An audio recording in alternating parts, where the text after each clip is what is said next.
ഈശോ മിശിഹായ്ക്ക് സ്തുതിയായിരിക്കട്ടെ. ഞാൻ മാണിപ്പറമ്പിലച്ചൻ. മരിയൻ ധ്യാനം എപ്പിസോഡ് 97.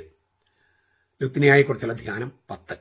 അതില് ലുത്തിനിയായിലെ വാഴ്ത്തുമൊഴികളിൽ 7-ാമത്തെയാണ് നമ്മൾ ഇന്ന് ധ്യാനിക്കുന്നത്. 6 നമ്മൾ ധ്യാനിച്ചു കഴിഞ്ഞു.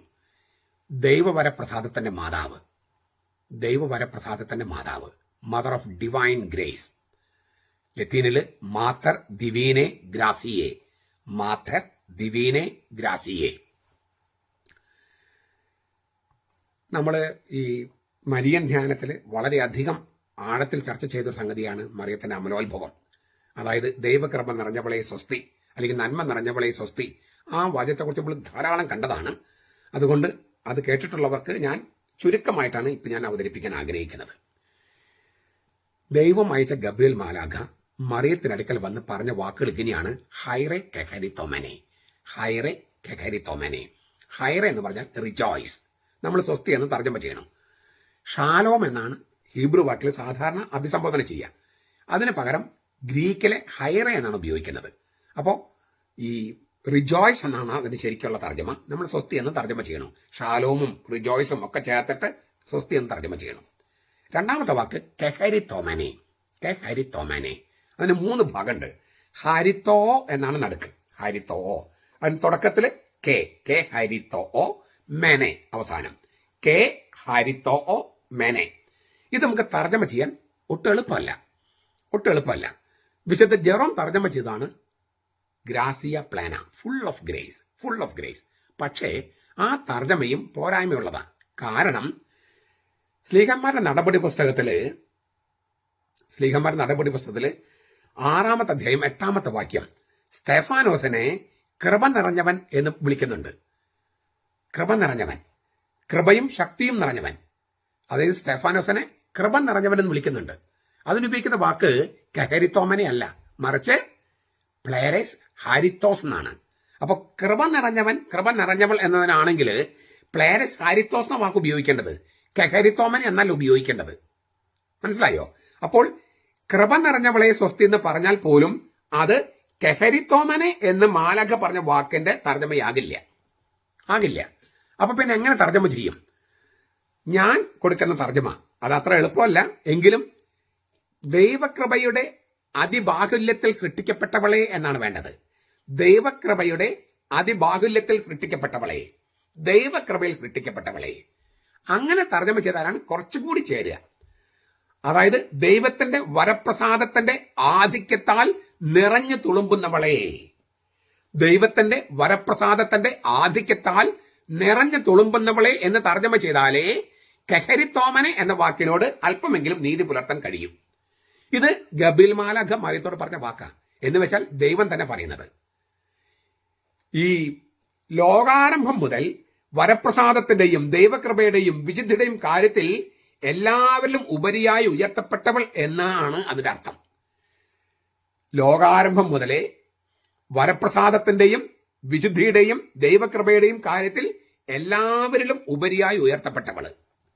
അതായത് പണ്ട് മുതലേ തുടങ്ങിയതും ഇപ്പോൾ തുടരുന്നതും ഇനിയും ഭാവിയിൽ തുടർന്നുകൊണ്ടിരിക്കുന്നതുമായ സംഗതിയാണ് മറിയത്തിലുള്ള ദൈവകൃപ അഥവാ വരപ്രസാദം. ഞാൻ ആവർത്തിക്കുക, ഇത് ദൈവം മാലാഖയിലൂടെ, ഗബ്രിയേൽ മാലാഖയിലൂടെ പറയുന്നതാ. ഇത് ദൈവവചനമാണ്. അതിനാൽ മറിയത്തെ ദൈവവരപ്രസാദത്തിന്റെ മാതാവ്, ദൈവകൃപയുടെ മാതാവ് എന്ന് വിളിക്കുന്നു. മിശിഹായുടെ അമ്മ, ക്രിസ്തുവിന്റെ അമ്മ, ദൈവമാതാവ്, ഇതൊക്കെ നമ്മൾ ഒരുപാട് കണ്ടതാണ്. അതുപോലെ അതോട് ചേർന്ന് പോകുന്ന ഒരു സംഗതിയാണ് ദൈവവരപ്രസാദത്തിന്റെ മാതാവ്. ദൈവകൃപയുടെ അതിബാഹുല്യത്തിൽ സൃഷ്ടിക്കപ്പെട്ടവള് ദൈവവരപ്രസാദത്തിന്റെ മാതാവാണ്. ദൈവത്തിന്റെ വരപ്രസാദത്തിന്റെ ആധിക്യത്താൽ നിറഞ്ഞു തുളുമ്പുന്നവൾ, ആ തുളുമ്പുന്നവളായ മറിയം ദൈവവരപ്രസാദത്തിന്റെ മാതാവാണ്. ലോകാരംഭം മുതൽ ദൈവകൃപയുടെയും വരപ്രസാദത്തിന്റെയും വിശുദ്ധിയുടെയും കാര്യത്തിൽ എല്ലാവരും ഉപരിയായി ഉയർത്തപ്പെട്ടവൾ മറിയം ദൈവവരപ്രസാദത്തിന്റെ മാതാവാണ്. ഇതിന് കുറച്ച് തെളിവുകൾ കൂടി ഞാൻ നൽകാം. ഈ വാക്ക് മാത്രമല്ല, ചില തെളിവുകൾ. ലൂക്കാസ് 1:41 മറിയത്തിന്റെ വന്ദനം എലിസബത്ത് കേട്ടപ്പോൾ അവളുടെ പിള്ള, ശിശു അവളുടെ ഗർഭത്തിൽ തുള്ളിച്ചാടി. മറിയത്തിന്റെ വന്ദനം എലിസബത്ത് കേട്ടപ്പോൾ ആ എലിസബത്തിന്റെ ഗർഭത്തിലുള്ള പിള്ള, ആ ശിശു അവളുടെ ഗർഭത്തിൽ തുള്ളിച്ചാടി. ഈ അതേ ലൂക്കാസ് 1:41 തന്നെ പറയാണ്, മറിയത്തിന്റെ വന്ദനം എലിസബത്ത് കേട്ടപ്പോൾ എലിസബത്ത് പരിശുദ്ധാത്മാവ് നിറഞ്ഞവളായി. നോക്കുക, എലിസബത്ത് മറിയത്തിന്റെ വന്ദനം കേട്ടപ്പോൾ എലിസബത്ത് പരിശുദ്ധാത്മാവ് നിറഞ്ഞവളായി. ഇത് നിങ്ങളുടെ ബൈബിളിൽ ഉണ്ടോ നോക്കിയേ. അപ്പോൾ ദൈവവരപ്രസാദത്തിന്റെ മാതാവാണ് മറിയം എന്നതിന് തെളിവല്ലേ അത്? അവളുടെ വന്ദനം കേട്ടപ്പോൾ എലിസബത്ത് കേട്ടപ്പോൾ, അവളുടെ മറിയത്തിന്റെ വന്ദനം എലിസബത്ത് കേട്ടപ്പോൾ അവളുടെ ഗർഭത്തിലെ ശിശു തുള്ളിച്ചാടി. മറിയം, ദൈവവരപ്രസാദത്തിന്റെ മാതാവായ മറിയം, ആ മറിയത്തിന്റെ വന്ദനം കേട്ടപ്പോൾ എലിസബത്ത് പരിശുദ്ധാത്മാവ് നിറഞ്ഞവളായി. അങ്ങനെ പരിശുദ്ധാത്മാവ് നിറഞ്ഞവളായിട്ടാണ് അവൾ പറയുന്നത്, എന്റെ കർത്താവിന്റെ അമ്മ എന്റെ അടുക്കൽ വന്നു. ഇതെങ്ങനെ? എന്റെ കർത്താവിന്റെ അമ്മ എന്റെ അടുക്കൽ വന്നു, ഇതെങ്ങനെ? പരിശുദ്ധാത്മാവിനാൽ നിറഞ്ഞത് കൊണ്ടാണ് എലിസബത്തിന് അങ്ങനെ മറിയത്തെ എന്റെ കർത്താവിന്റെ അമ്മ എന്ന് വിളിക്കാൻ കഴിഞ്ഞത്. ഇപ്പൊ നമ്മുടെ പെന്തക്കോസ്തക്കാര്, യഹോവ സാക്ഷികള്, ബ്രദർ അസംബ്ലിക്കാര്, ബോൺ അഗൈൻ ക്രിസ്ത്യൻസ്, ദൈവസഭക്കാര്, ഇവർക്ക് എന്റെ കർത്താവിന്റെ അമ്മ എന്നോ ദൈവമാതാവെന്നോ മറിയത്തെ വിളിക്കാൻ പറ്റാത്തതിന് കാരണം അവർ പരിശുദ്ധാത്മാവിൽ നിറഞ്ഞിട്ടില്ല. പരിശുദ്ധാത്മാവിൽ നിറയാത്തതിന് കാരണം അവര് മറിയത്തിന്റെ വന്ദനം കേൾക്കുന്നില്ല. മറിയത്തിന്റെ വന്ദനം കേൾക്കാത്തത് കൊണ്ടാണ് പെന്തക്കോസ്തക്കാരും ദൈവസഭക്കാരും ഒക്കെ പരിശുദ്ധാത്മാവിൽ നിറയാത്തത്. എലിസബത്ത് നിറഞ്ഞതുപോലെ അവരും പരിശുദ്ധാത്മാവിൽ നിറഞ്ഞാനേ മറിയത്തിന്റെ വന്ദനം കേട്ടിരുന്നെങ്കിൽ. പരിശുദ്ധാത്മാവിൽ നിറഞ്ഞിരുന്നെങ്കിൽ അവർക്ക് ദൈവമാതാവെന്നോ എന്റെ കർത്താവിന്റെ അമ്മാന്നോ മറിയത്തെ വിളിക്കാൻ ഒരു പ്രയാസം ഉണ്ടാകുമായിരുന്നില്ല. പരിശുദ്ധാത്മാവിൽ നിറയാത്തതിനാൽ പെന്തക്കോസ്തക്കാരും ദൈവസഭക്കാരും യഹോവ സാക്ഷികളും ബ്രദർ അസംബ്ലിക്കാരും പ്രൊട്ടസ്റ്റന്റുകാരും പിന്നെ ബോൺ അഗൈൻ ക്രിസ്ത്യൻസ് ഒക്കെ മറിയത്തെ മൊട്ടത്തോടെന്നും പറഞ്ഞ് നടക്കുകയാണ്. അല്ലെങ്കിൽ മറിയം പൈപ്പ് പോലെയാണ്, മറിയം കുഴല് പോലെയാണ് എന്നൊക്കെ പറഞ്ഞ് നടക്കുകയാണ്. അവർക്ക് പരിശുദ്ധാത്മാവില്ല, മറിയത്തിന്റെ വന്ദനം കേൾക്കാനുള്ള ഹൃദയ തുറവിയില്ല. വീണ്ടും ഈ എലിസബത്ത് പറയാ, നിന്റെ അഭിവാദനം എന്റെ ചെവിയിൽ വീണപ്പോൾ ശിശു പിള്ള എന്റെ ഗർഭത്തിൽ ആനന്ദം കൊണ്ട് തുള്ളിച്ചാടി. ആനന്ദം എന്നുള്ളത് സുവിശേഷത്തില് പരിശുദ്ധാത്മാവിനുള്ള മറ്റൊരു വാക്കാണ്. പരിശുദ്ധാത്മാവിന് വാഗ്ദാനം ചെയ്യുമ്പോൾ ഈ ആനന്ദം എന്ന വാക്ക് പല പ്രാവശ്യം കർത്താവ് ഉപയോഗിക്കുന്നുണ്ട്. അതായത് പരിശുദ്ധാത്മാവിന് മറ്റൊരു പര്യായ പദമാണ് ആനന്ദം. നിന്റെ അഭിവാദനം എന്റെ ചെവിയിൽ വീണപ്പോൾ എന്റെ ഗർഭത്തിലെ പിള്ള എന്റെ ഗർഭത്തിൽ ആനന്ദം കൊണ്ട് തുള്ളിച്ചാടി, പരിശുദ്ധാത്മാവ് കൊണ്ട് തുള്ളിച്ചാടി. ജനിക്കുന്നതിന് മുൻപ് മാമോദിസ സ്വീകരിച്ചവനാണ് ഈ സ്നാപയോഹന്നാൻ. പരിശുദ്ധാത്മാവിൽ നിറഞ്ഞെന്നല്ലേ പറയണേ, ഗർഭത്തിലെ ശിശു. അപ്പോ അവൻ ജനിച്ച് പ്രായപൂർത്തിയായിട്ട് ആണോ പരിശുദ്ധാത്മാവ് കൊണ്ട് നിറഞ്ഞത്? ശിശു മാമോദിസയ്ക്ക് വലിയൊരു തെളിവാണ് ഈ പറയുന്നത്. ഈ സ്നാപയോഹന്നാൻ അവന്റെ അമ്മയുടെ ഗർഭത്തിൽ വെച്ച് പരിശുദ്ധാത്മാവിനെ സ്വീകരിച്ചവനാ, ആനന്ദം കൊണ്ട് തുള്ളിച്ചാടിയവനാ. വീണ്ടും എലിസബത്ത് പറയാണ്, കർത്താവ് നിന്നോട് അരുളി ചെയ്ത കാര്യങ്ങൾ തന്നോട് അരുളി ചെയ്തതിന് നിവൃത്തിയുണ്ടാകുമെന്ന് വിശ്വസിച്ച ഭാഗ്യവതിയാണ് നീ. കർത്താവ് നിന്നോട് അരുളി ചെയ്തതിന് നിവൃത്തിയുണ്ടാകും എന്ന് വിശ്വസിച്ച ഭാഗ്യവതിയാണ് നീ. കർത്താവ് അരുളി ചെയ്ത കാര്യം നിറവേറുമെന്ന് വിശ്വസിച്ചവള്. ഇതിനോട് ചേർത്ത് വെക്കേണ്ടതാണ് കർത്താവ് ചോദിക്കുന്ന വചനം. ആരാണ് എന്റെ അമ്മ, ആരാണ് സഹോദരർ, ആരാണ് എന്റെ സഹോദരിമാര്? എന്റെ പിതാവിന്റെ വചനം കേട്ടത് അനുസരിക്കുന്നവർ. അങ്ങനെ അനുസരിച്ചവരിൽ ആദ്യത്തെ ആളാണ് മറിയം. കർത്താവ് തന്നോട് അരുളി ചെയ്തതിന് നിവൃത്തിയുണ്ടാകും എന്ന് വിശ്വസിച്ച ഭാഗ്യവതിയാണ് അവള്. അതുകൊണ്ട് തന്നെയാണ് ഒരു സ്ത്രീ ജനക്കൂട്ടത്തെ വിളിച്ചു പറഞ്ഞത് ലൂക്കാസ് 11:27-28, നിന്നെ വഹിച്ച ഗർഭപാത്രവും നിനക്ക് അമ്മിഞ്ഞ പാല് തന്ന മുലകളും ഭാഗ്യമുള്ളവ. കർത്താവ് പറഞ്ഞു, അതെ, പക്ഷെ അതിനേക്കാൾ ഭാഗ്യം അവൾക്കുണ്ട്. എന്താണ്? ദൈവത്തിന്റെ വചനം കേട്ട് പാലിക്കുന്നവർ കൂടുതൽ ഭാഗ്യവാന്മാർ. ഇങ്ങനെ രണ്ട് ഭാഗ്യവും, അതായത് അവനെ വഹിച്ച ഉദരവും ഗർഭപാത്രവും അവന് അമ്മിഞ്ഞപ്പാല് കൊടുത്ത മുലകളും ഭാഗ്യമുള്ളവ. എന്നുവെച്ചാൽ മറിയം ശാരീരികമായിട്ട് ജന്മം കൊടുത്തപ്പോൾ ഭാഗ്യവതിയാണെന്ന് പറഞ്ഞു. അതുപോലെ തന്നെ യുഗാന്ത കുടുംബത്തിലെ അംഗം, ദൈവപിതാവിന്റെ ഇഷ്ടം കേട്ട് നിറവേറ്റുന്ന ആ യുഗാന്ത കുടുംബത്തിലെ ആദ്യത്തെ അംഗവും മറിയമാണ്. ഇത് രണ്ടും കർത്താവ് പറഞ്ഞത്. ഇത്രയും തെളിവുകൾ പോരെ ദൈവവരപ്രസാദത്തിന്റെ മാതാവാണ് മറിയമെന്ന് പറയാൻ? ഇതിൽ കൂടുതൽ തെളിവുകൾ വേണോ? തെളിവ് ഇനിയുണ്ട് കേട്ടോ, ഞാൻ കുറച്ച് തെളിവുകൾ നിരത്തിയെന്നേ ഉള്ളൂ. അപ്പോ ദൈവവരപ്രസാദത്തിന്റെ മാതാവ് അതാണ് മറിയം. അവളോട് തീർച്ചയായിട്ടും നമുക്ക് അപേക്ഷിക്കാം. വിശുദ്ധരുടെ പ്രാർത്ഥനകൾ വേണമെന്ന് വെളിപാട് 5:8, വെളിപാട് 8:1 മുതൽ 4 വരെയൊക്കെ പറഞ്ഞിരിക്കുന്നു. അങ്ങനെ തന്നെ ഉപയോഗിച്ചിരിക്കുന്നത്. വിശുദ്ധരുടെ പ്രാർത്ഥനകൾ വേണം. ഏക മധ്യസ്ഥനുണ്ടെങ്കിലും വിശുദ്ധരുടെ പ്രാർത്ഥനകൾ വേണം. അങ്ങനെയെങ്കിൽ ഈ ദൈവവരപ്രസാദത്തിന്റെ മാതാവായ മറിയത്തിന്റെ പ്രാർത്ഥന നമുക്ക് വേണ്ടേ? തീർച്ചയായിട്ടും വേണം. നമ്മുടെ കർത്താവ് ഈശോ മിശിഹായുടെ കൃപയും പിതാവായ ദൈവത്തിന്റെ സ്നേഹവും പരിശുദ്ധാത്മാവിന്റെ സഹവാസവും നാം എല്ലാവരോടും കൂടി ഉണ്ടായിരിക്കട്ടെ, ഇപ്പോഴും എപ്പോഴും എന്നേക്കും. ആമേൻ. ഈശോ മിശിഹായ്ക്ക് സ്തുതിയായിരിക്കട്ടെ. ഞാൻ മാണിപ്പറമ്പിലച്ചൻ. പഴയ നിയമ വചനധ്യാനം ക്ലാസ് 36. ഉത്പത്തിയുടെ പുസ്തകം 2-ാമത്തെ അധ്യായം 21 മുതൽ 23 വരെ വചനങ്ങൾ. അതുകൊണ്ട് ദൈവമായ യാഹ്വേ മനുഷ്യനെ ഗാഠനിദ്രയിലാഴ്ത്തി ഉറങ്ങിക്കിടന്നവന്റെ വാരിയല്ലുകളിൽ ഒന്ന് എടുത്തതിന് ശേഷം അവിടം മാംസം കൊണ്ട് മൂടി. മനുഷ്യനിൽ നിന്ന് എടുത്ത വാരിയല്ല് കൊണ്ട് ദൈവമായ യാഹ്വേ ഒരു സ്ത്രീക്ക് രൂപം കൊടുത്തു. അവളെ അവന്റെ മുമ്പിൽ കൊണ്ടുവന്നു. അപ്പോൾ മനുഷ്യൻ പറഞ്ഞു, ഒടുവിലിതാ എന്റെ അസ്ഥിയിൽ നിന്നുള്ള അസ്ഥിയും മാംസത്തിൽ നിന്നുള്ള മാംസവും. നരനിൽ നിന്ന് എടുക്കപ്പെട്ടതുകൊണ്ട് നാരി എന്ന് ഇവൾ വിളിക്കപ്പെടും. വിവാഹം എന്ന ഉടമ്പടിയുടെ സ്ഥാപനമാണ് നമ്മളിവിടെ കാണുന്നത്. എസെക്കിയേൽ 16:8, മലാക്കിയുടെ പുസ്തകം, മലാക്കി പ്രവാചകന്റെ 2:14 ഇതിലേക്കുള്ള റെഫറൻസ് ഉണ്ട്. ദൈവം ഇത് സംവിധാനം ചെയ്തതിനുള്ള ഉദ്ദേശങ്ങൾ ഇവയാണ്. ഒന്ന്, സ്ത്രീയും പുരുഷനും തമ്മിലാണ് വിവാഹം കഴിക്കേണ്ടത്. ഉൽപ്പത്തി 2:23. സ്ത്രീയും പുരുഷനും തമ്മിൽ. സ്ത്രീയും തമ്മിലോ പുരുഷനും തമ്മിലോ വിവാഹം സാധ്യമല്ല. അപ്പോൾ പെട്ടെന്ന് ചിലവ് ചോദിക്കാം, ഫ്രാൻസിസ് മാർപ്പാപ്പ അങ്ങനെ ആശീർവദിക്കാൻ പറഞ്ഞിട്ടില്ലേ? ഇല്ല. അവരുടെ ബന്ധത്തെ ആശീർവദിക്കാൻ ഫ്രാൻസിസ് മാർപ്പാപ്പ പറഞ്ഞിട്ടില്ല. വ്യക്തികൾ ആശീർവദിക്കാൻ പറഞ്ഞിട്ടുണ്ട്. അതായത് ഒരു പാപത്തിലാണ് ജീവിക്കുന്നത്. ലെസ്ബിയൻ അല്ലെങ്കിൽ ഹോമോസെക്ഷൽ ഒക്കെ ആയിരിക്കുന്ന ആളുകള് അവർ മനുഷ്യരാണ്, പാപാവസ്ഥയിലാണ്. അവരുടെ പാപകരമായ ബന്ധത്തെ ആശീർവദിക്കാനല്ല, അവരെ വ്യക്തികളെ ആശീർവദിക്കാനാണ് മാർപ്പാപ്പ പറഞ്ഞത്. കാരണം സ്ത്രീയും തമ്മിലും പുരുഷനും തമ്മിലും കല്യാണം കഴിക്കാൻ കഴിയില്ല. ഭാര്യയും ഭർത്താവും ഒരു മാംസമായ തരത്തിലുള്ള അത്യഗാധമായ ബന്ധമാണ് വിവാഹം. ഉത്പത്തി 2:24. ചേർന്ന ഇണകളും തുല്യ പങ്കാളികളും എന്ന നിലയിൽ ഭാര്യയും ഭർത്താവും പരസ്പരം തുണയാകാനും പിന്തുണയാകാനും ആ ബന്ധത്തിൽ നിന്ന് മക്കള് ഉണ്ടാകാനും ഇതൊക്കെയാണ് വിവാഹത്തിന്റെ ലക്ഷ്യങ്ങൾ. ഉൽപ്പത്തി 2:18. വർദ്ധിച്ചു പെരുകാനായി മക്കൾ ജനിപ്പിക്കുന്നതും അവരുടെ കർത്തവ്യമാണല്ലോ. അപ്പോൾ ഈ ജനിപ്പിച്ചാൽ മാത്രം പോരാ, നല്ലവരെ വളർത്തും വേണം. അപ്പോൾ വിവാഹത്തിന്റെ 2 ലക്ഷ്യങ്ങൾ എന്ന് പറയുന്നത് പരസ്പര സ്നേഹവും മക്കളുമാണ്. ഈ രണ്ട് ലക്ഷ്യങ്ങൾ ഈ സ്ത്രീയും തമ്മിലും പുരുഷനും തമ്മിലായാൽ ഇത് നടക്കില്ല. മക്കളെ ജനിപ്പിക്കാൻ പറ്റുമോ? മാത്രമല്ല, അവിടെ യഥാർത്ഥ സ്നേഹമില്ല. സ്വാർത്ഥതയല്ലാതെ, ഒരു സുഖം ആസ്വദിക്കാനുള്ള ഒരു ത്വരയല്ലാതെ വിവാഹത്തിൻ്റെതായ ഒരു ലക്ഷ്യം അവിടെ നടക്കില്ല. ഞാൻ പണ്ട് ബെർലിനിൽ ധ്യാനിപ്പിക്കുമ്പോൾ ഈ ലെസ്ബിയൻ എന്ന് പറയുന്നവരുടെ ഒരു ഗ്രൂപ്പ്, അപ്പൊ അവര് ഞങ്ങളുടെ കൂടെ ഒരു കാപ്പി കുടിക്കാൻ വരുമോ? അതൊരു റിസ്ക് ഉള്ള സംഗതിയാണ്. ചെന്നില്ലെങ്കിൽ സഭ അവരുടെ കൂടെ അല്ലെന്ന് വരും. ചെന്നാലേ അവർ ഫോട്ടോ എടുത്തിട്ട് അച്ഛൻ ഞങ്ങളെ സപ്പോർട്ട് ചെയ്യുന്നെന്ന് പറയും. ഞാൻ രണ്ടും കൽപ്പിച്ച് ഞാനങ്ങ് പോയി. അപ്പൊ ഒരു ഈ 10-12 പേരുണ്ട് ഈ ലെസ്ബിയൻ എന്ന് പറഞ്ഞ് നടക്കുന്നവരാണ്, പല രാജ്യങ്ങളിലുള്ളവരാണ്. അങ്ങനെ ഒരു കഫറ്റേരിയയിൽ പോയി കാപ്പി കുടിക്കുകയാണ്.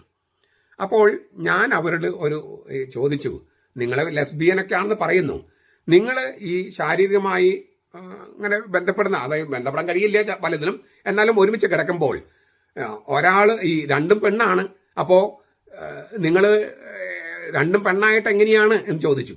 അപ്പൊ അതിൽ പറഞ്ഞു, അല്ല, ഞങ്ങൾ അതിൽ ഒരാൾ ആണായിട്ട് അഭിനയിക്കും. അപ്പൊ ഞാൻ ചോദിച്ചു, ആണായിട്ട് അഭിനയിക്കുന്നതും അതിനേക്കാൾ ഭേദം ഒരു ആണുണ്ടായാ പോരെ, എന്തിനാ ഈ അഭിനയിക്കാൻ പോകുന്നേ? അപ്പോ അങ്ങനെയുള്ള ബന്ധത്തിൽ പോലും ഒരാൾ ആണായിട്ട് അഭിനയിക്കുകയാണ്. അപ്പൊ അതിനകത്തൊരു ഒരു ഒരു വഞ്ചനയുണ്ട്, ഒരു കബളിപ്പിക്കലുണ്ട്, ഒരു ചതിയുണ്ട്. ആണല്ലാത്ത ആള് ആണായിട്ട് അഭിനയിക്കുന്നു. അപ്പോ വെറും തൃഷ്ണ, ത്വര, കാമപൂരണം, അതല്ലാതെ അതിനപ്പുറത്തില്ല. തീർച്ചയായിട്ടും അവരുടെ പാപാവസ്ഥ, അല്ലെങ്കിൽ അവർക്ക് അവരുടെ സൈക്കോളജിക്കൽ ഇഫക്ട്സ് ഉണ്ടാകാം, ജനറ്റിക്കൽ ഫാക്ടേഴ്സ്, ഇതൊക്കെ ഞാൻ സമ്മതിക്കുന്നു. എങ്കിലും അതൊന്നും തന്നെ വിവാഹത്തിൽ കലാശിക്കാൻ പറ്റുന്ന അതിനുള്ള ന്യായങ്ങളല്ല. അവർ നമ്മൾ മനസ്സിലാക്കേണ്ടതുണ്ട്. പാപാവസ്ഥ മനസ്സിലാക്കണം. ജനിതകമായിട്ടുള്ള പ്രശ്നങ്ങൾ ഉണ്ടാകാം, സൈക്കോളജിക്കൽ പ്രോബ്ലംസ് ഉണ്ടാകാം, ഹോർമോൺ പ്രശ്നങ്ങൾ ഉണ്ടാകാം, ഇതൊക്കെ ഞാൻ സമ്മതിക്കുന്നു. പക്ഷേ പിന്നെ ജന്മന അങ്ങനെ ആയിട്ടുള്ള കുറെ പേരുണ്ട്. അവരൊക്കെ നമ്മൾ സഹായിക്കാൻ വേണ്ടി സഭ ഒരുപാട് കാര്യങ്ങൾ ചെയ്യുന്നുണ്ട്. നമ്മുടെ കന്യാസ്ത്രീമാരൊക്കെ ശുശ്രൂഷിക്കുന്നുണ്ട്. പക്ഷേ അതൊന്നും വിവാഹം എന്ന കൂതാശയിലേക്ക് വരാൻ പറ്റുന്നതല്ലോ. വിവാഹം എന്ന കൂതാശയ്ക്ക് ഈ 2 ലക്ഷ്യങ്ങളുണ്ട്. ആ 2 ലക്ഷ്യങ്ങളിൽ രണ്ടും നിറവേറുന്ന ഇതുപോലെ ആയിരിക്കുന്ന ഒരു സംവിധാനത്തിലെ കല്യാണം കഴിക്കാൻ പറ്റുകയുള്ളൂ. അപ്പൊ അതാണ് കർത്താവ് പറയുന്നത്. ഈ സ്ത്രീയും പുരുഷനും തമ്മിലുള്ള ബന്ധത്തെ അതൊരു വിവാഹത്തിന്റെ ഉടമ്പടിയായിട്ട് കർത്താവ് സ്ഥാപിക്കുകയാണ്. ദമ്പതികളുടെ സുസ്ഥിരവും ശാശ്വതവുമായ ഉടമ്പടിയായിട്ടാണ് ദൈവം വിവാഹത്തെ വിഭാവനം ചെയ്തതെന്ന് യേശു പിന്നീട് പഠിപ്പിക്കുന്നത് ഈ തിരുവചനത്തെ അടിസ്ഥാനപ്പെടുത്തിയാണ്. മർക്കോസ് 10:1, 10-ാമത്തെ അധ്യായം 1 മുതൽ 10 വരെ, മത്തായി 19, 3 മുതൽ 9 വരെ. ദമ്പതികളുടെ സുസ്ഥിരവും ശാശ്വതമായ ഉടമ്പടിയായിട്ടാണ് ദൈവം വിവാഹത്തെ വിഭാവനം ചെയ്തത്. ഈ ഉൽപ്പത്തി പുസ്തകത്തിലേക്ക് വിരൽ ചൂണ്ടിയിട്ടാണ് കർത്താവ് സംസാരിക്കുന്നത്, ഈശോ മിശിഹ സംസാരിക്കുന്നത്. യേശുവും അവന്റെ ആത്മീയ വധുവായ സഭയും തമ്മിലുള്ള അലംഘനീയ സ്നേഹബന്ധത്തിന്റെ പ്രതീകമായിട്ടാണ് പൗലോസ് ലീഗ എഫെസസ് ലേഖനത്തിലെ 5:21 മുതൽ 33 വരെ വചനങ്ങളിൽ പറയുന്നത്. അതായത് ഈശോ മിശിഹായും സഭയും തമ്മിലുള്ള ഒരു വൈവാഹിക ബന്ധമുണ്ട്, ആത്മീയ വിവാഹമുണ്ട്. അതിലേക്ക്, ആ രഹസ്യത്തിലേക്കാണ് വാസ്തവത്തിൽ ഭാര്യയും ഭർത്താവും പ്രവേശിക്കുന്നത്. സഭയും ഈശോയും തമ്മിലുള്ള ഒരു വൈവാഹിക ബന്ധമുണ്ട്, ആത്മീയ ബന്ധമുണ്ട്, ഒരു മിസ്റ്റിക്കൽ മാരേജ്, ഒരു യോഗാത്മക കല്യാണം. ആ രഹസ്യത്തിലേക്കാണ് ദമ്പതികൾ പ്രവേശിക്കുന്നത്. അതുകൊണ്ട് ഇത് കൂതാശയാകുന്നേ. അപ്പൊ ഇത് തോന്നി പോലെ ചെയ്യാൻ പറ്റുന്ന സംഗതിയല്ല എന്ന് കർത്താവ് പഠിപ്പിക്കുകയാണ്, പൗലോസ് പഠിപ്പിക്കുന്നു. അപ്പോ അതിന്റെ ആ ഗാംഭീര്യം, അതായത് ഈ വിവാഹം എന്ന ഉടമ്പടിയിൽ ഗാംഭീര്യം കാണിക്കാൻ ചില വചനങ്ങൾ ബൈബിൾ ഗ്രന്ഥകാരൻ എഴുതിയിട്ടുണ്ട്. ഒന്ന്, ആദാമിനെ ഗാഠനിദ്രയിൽ ആഴ്ത്തി. പുരുഷനിൽ ദൈവം നടത്തുന്ന സൃഷ്ടിയുടെ പരിവർത്തനം, അത് നടത്താൻ വേണ്ടിയിട്ടാണ് ഈ ഉറക്കം. പുരുഷനിലെ ദൈവം നടത്തുന്ന സൃഷ്ടിയുടെ ഒരു പരിവർത്തനം, ഒരു ക്രിയേറ്റീവ് ട്രാൻസ്മ്യൂട്ടേഷൻ. മ്യൂട്ടേഷൻ എന്ന് പറഞ്ഞാൽ നിങ്ങൾക്ക് അറിയോ? ഇപ്പൊ നമ്മൾ ഈ കോവിഡ് വന്നപ്പോൾ മ്യൂട്ടേഷൻ ജനിതക മാറ്റം വന്ന് പുതിയ തരത്തിലുള്ള വൈറസ് ഉണ്ടാകണം. അതിനാണ് മ്യൂട്ടേഷൻ എന്ന് പറയാ. ഇവിടെ ക്രിയേറ്റീവ് ട്രാൻസ്മ്യൂട്ടേഷൻ, അതായത് സൃഷ്ടിയുടെ ഒരു പരിവർത്തനം, അത് പുരുഷനിൽ നടത്താൻ പോവാണ് ദൈവം. അതുകൊണ്ടാണ് അവനെ ഉറക്കിക്കെടുത്തുന്നത്. 2-1 എന്ന ഒരു അവസ്ഥയാണ് സൃഷ്ടിക്കപ്പെടുന്നത്. 2-1, അതായത് അതുപോലെ 1-2, ഈ രണ്ടും കൂടി നടക്കുകയാണ്. 2-1, 1-2. 2-1 എന്ന് പറയുന്നതിന്റെ അർത്ഥം ആദാമിൽ നിന്ന് പുരുഷനിൽ നിന്ന് സ്ത്രീ എടുക്കുന്നു.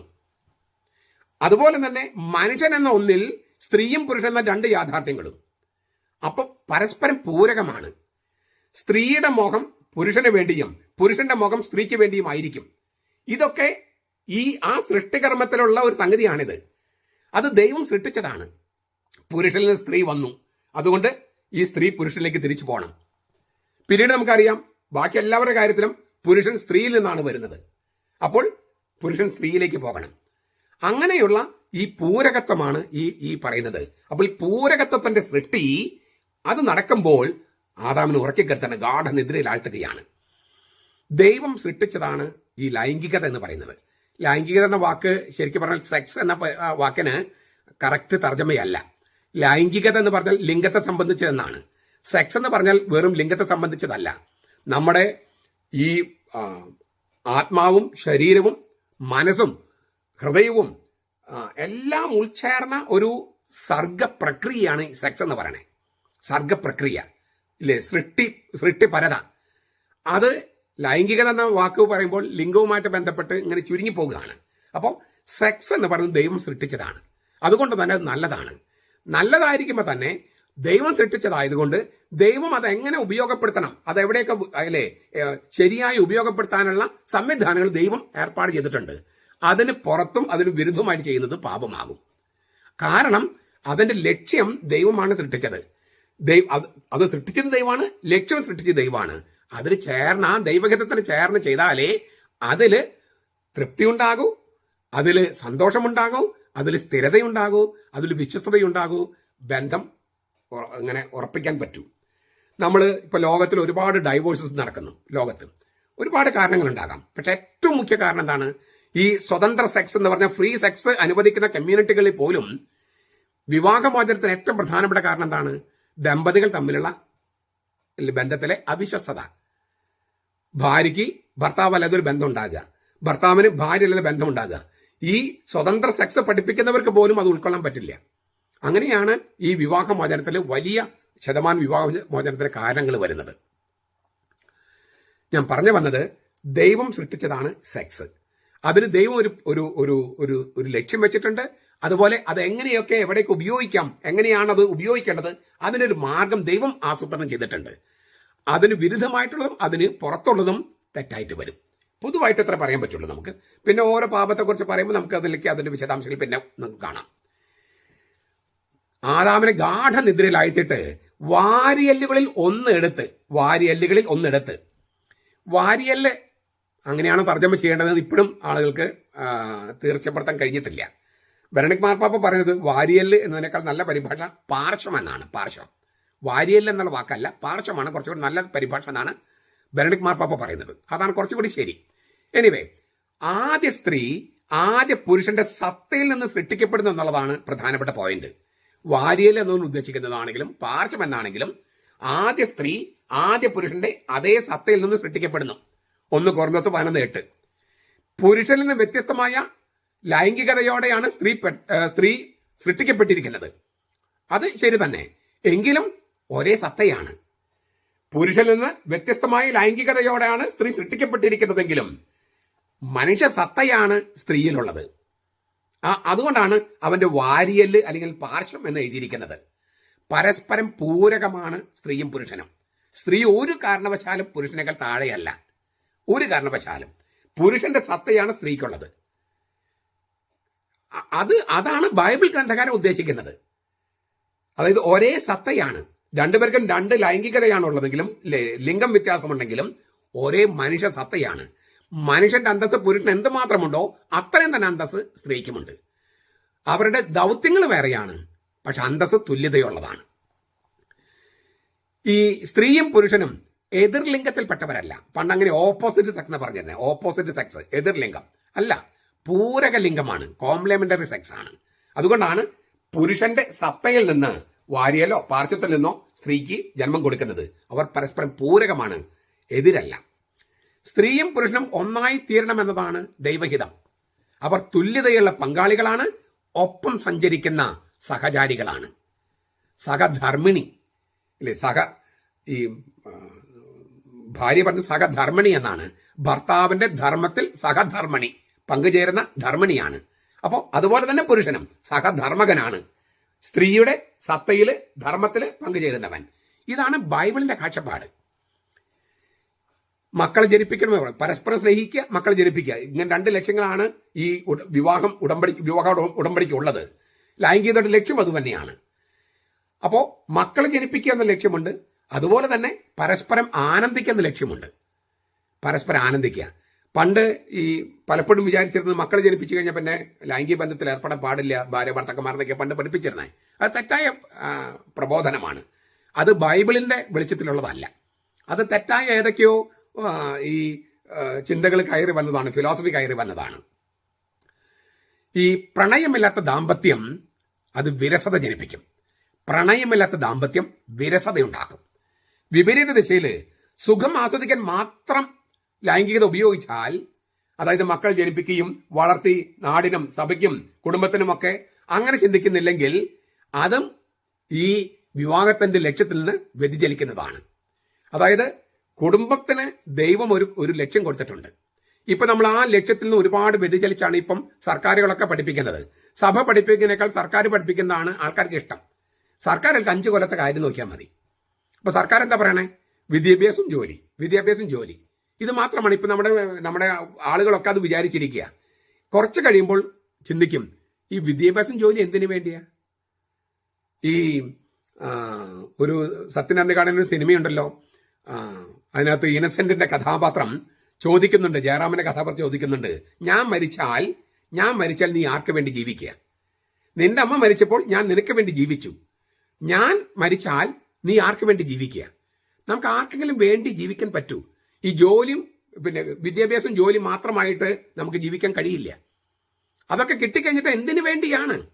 അപ്പം മറ്റുള്ളവർക്ക് വേണ്ടി ജീവിക്കുക എന്നുള്ള ഇല്ലേ, നമ്മൾ മാതാപിതാക്കൾക്ക് വേണ്ടിയും മക്കൾക്ക് വേണ്ടിയും അയൽപ്പക്കക്കാർക്ക് വേണ്ടിയും അങ്ങനെ ഒരു ജീവിയാണ് മനുഷ്യൻ. വെറുതെ ജോലി കിട്ടി അല്ലെങ്കിൽ വിദ്യാഭ്യാസം ഉണ്ടായി ജോലി കിട്ടി കുറച്ച് കഴിയുമ്പോൾ ലക്ഷ്യം നിറവേറാൻ പറ്റാതെ പോകും. ഉന്നതമായ ലക്ഷ്യത്തിന് വേണ്ടി കല്യാണം കഴിക്കാതിരിക്കാം, അതിൽ തെറ്റ് പറയുന്നില്ല. അങ്ങനെയാണ് വൈദികര്. അതുപോലെ തന്നെ ചില രാഷ്ട്രീയക്കാർ അങ്ങനെയുണ്ട്. അത് അവർക്ക് വിവാഹത്തെക്കാൾ ഉന്നതമായ ലക്ഷ്യമുള്ളത് കൊണ്ടാണ്. ഈ വിവാഹം ജോലിയും മാത്രമായിട്ട് എല്ലാവരും ഇരുന്നാൽ ഈ പ്രപഞ്ചം തന്നെ നിന്ന് പോകില്ലേ? മനുഷ്യരുണ്ടാകുമോ? സഭയുണ്ടാകുമോ? നിങ്ങളുടെ കുടുംബം ഉണ്ടാകുമോ? പിന്നെ ഈ പറഞ്ഞ മറ്റുള്ളവർക്ക് വേണ്ടി ജീവിക്കുന്നതിലാണ് ശരിക്കും മനുഷ്യന്റെ ആനന്ദം. അതുണ്ടാകില്ല, യഥാർത്ഥ ആനന്ദം ഉണ്ടാകില്ല. വിദ്യാഭ്യാസം ജോലി മാത്രമായാൽ സ്വാർത്ഥരായി നമ്മിൽ തന്നെ അടച്ചുപൂട്ടപ്പെട്ട് നമ്മൾ ഡിപ്രഷനിലേക്ക് പോകും. ഒരു സംശയ കാര്യത്തിൽ വേണ്ട. പുരുഷന്റെ ശിരസിൽ നിന്നോ പാദത്തിൽ നിന്നോ എടുക്കാതെ വാരിയല്ലുകളിൽ ഒന്ന് എടുത്തു എന്ന് പറയുമ്പോൾ അതിനൊരു അർത്ഥം, അതിനുണ്ട് ഒരു പ്രസക്തമായ സത്യമുണ്ട്. സ്ത്രീയും പുരുഷനും തുല്യരാണ് എന്നാൽ നേരത്തെ പറഞ്ഞ സത്യം തന്നെയാണ്. സ്ത്രീ പുരുഷന് താഴെയും അല്ല മുകളിലും അല്ല. കത്തോലിക്ക സഭയുടെ മതബോധനം 369, 371 നമുക്കത് കാണാം. അതിനാൽ ഭർത്താവ് യജമാനും ഭാര്യ അടിമയുമല്ല. അവർ പ്രേമബദ്ധരാകേണ്ട പ്രിയതമനും പ്രിയതമയുമാണ്. ഒരാള് യജമാനും മറ്റേയാള് അടിമയുമായാൽ അപ്പൊ തന്നെ ഈ ദാമ്പത്യം പരാജയപ്പെട്ടു. മറിച്ച് പ്രിയതമനും പ്രിയതമയുമായാൽ തുല്യതയുള്ള, അതേസമയം ദൗത്യങ്ങൾ വ്യത്യാസമുണ്ട്. അപ്പോൾ അങ്ങനെയുള്ള പരസ്പര ബഹുമാനത്തിൽ നിന്നാണ് ദാമ്പത്യ സ്നേഹത്തിന്റെ കാന്തിക ശക്തി കണ്ടെടുക്കാനാകുക.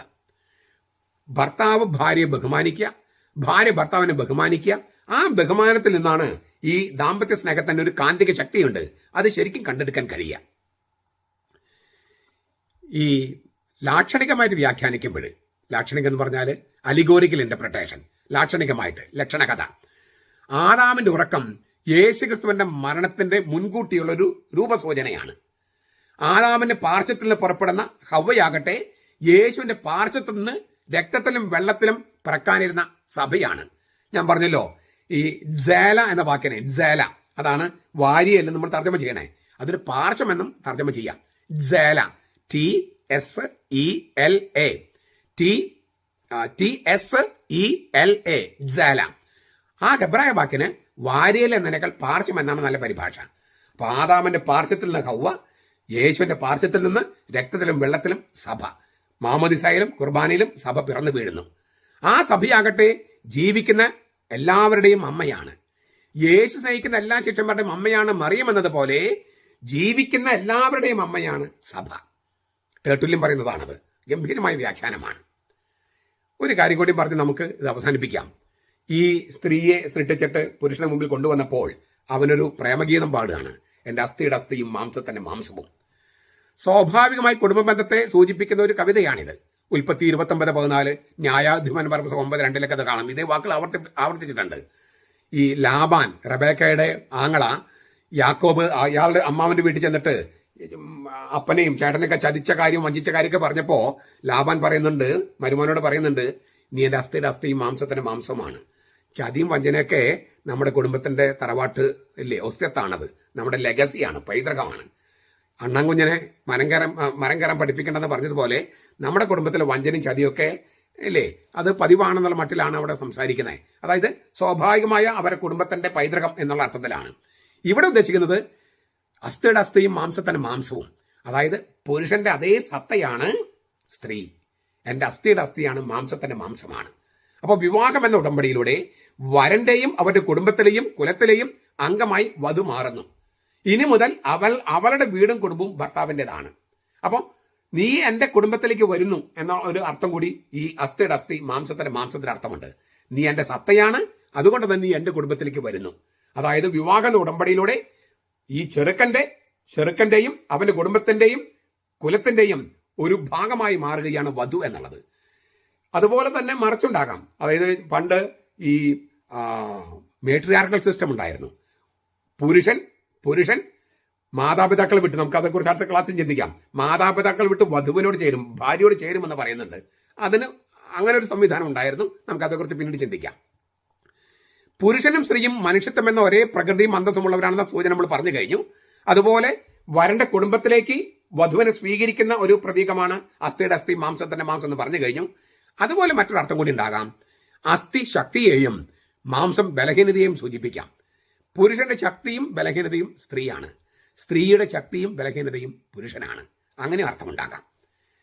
നരനിൽ നടുക്കപ്പെട്ടതുകൊണ്ട് നാരി എന്ന് വിളിക്കപ്പെടും സ്ത്രീയെ. ഇതും ഒരു കവിതാശകലമാണ്.